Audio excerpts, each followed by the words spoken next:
looked to, to the Air Force, and then I really developed a passion for aviation. And so I said, hey, I'm going to go join the Air Force and try my best to be a pilot.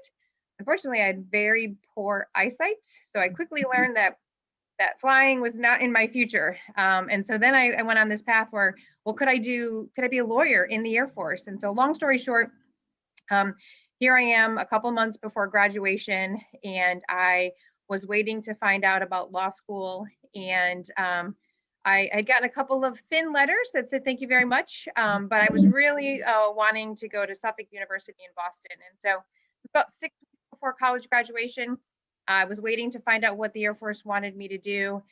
And on Friday, it was a Friday, my ROTC, Reserve Officer Training Corps instructor, said, hey, we've got to lock in your assignment. And I said, okay. I said, I haven't heard anything from Suffolk University yet. Let's go ahead and lock it in. And so I became a human resource manager for the Air Force.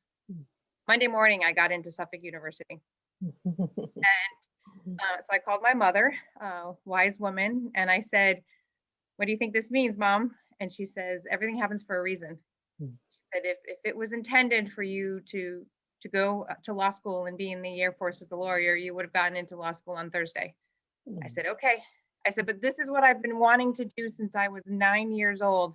I said, 8 years of Latin and 4 years of Greek. She says, I know, everything happens for a reason. And so to me, that's the definition of faith. And so I was able to defer law school for a year, joined the Air Force, and instantly fell in love with what I was doing as a human resource specialist.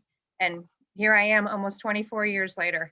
And I don't regret not going on that path because of the opportunities that have been presented to me as a member of the Air Force. And so it's very interesting that you started the question with young girls and the things that we want to do, because that's exactly how I was. I wanted to do everything, and I wanted to prove that I could go fishing with my dad, and I could go to dance class, and there was no stereotype associated with it. I was just a young, vibrant child. And I have 3 children today.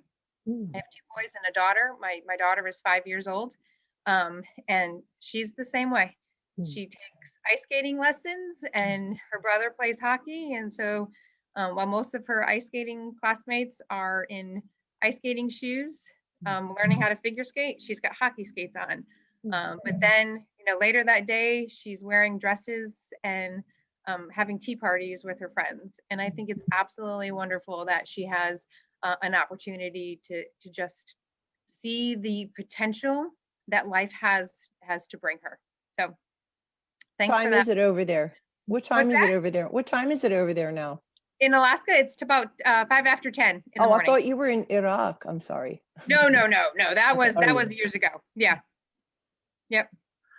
So working for nation or city, country, the top priority is duty. That's what I heard. How does it translate to normal day-to-day living? Yeah, that's a fabulous question. So usually when I get a chance to meet people, they say, hey, tell us a little bit about yourself. So my first opening is I'm a wife and a mother. And I talk about what that means to be a wife and what it means to be a mother. And then how does the Air Force and my duty to my unit here in Alaska, my country, how does that work? And I think when people understand the value that I place on my family, they understand the value that I place on my service to my country and my duty as an Air Force officer. And you can do both.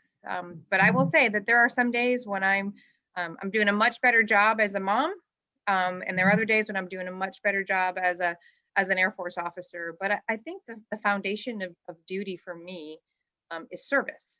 And I've been in the Air Force for almost 24 years, and I could have retired a few years ago. People ask me, they're like, why do you continue to serve? And for me, I serve because I know that other people are depending on me to do my job.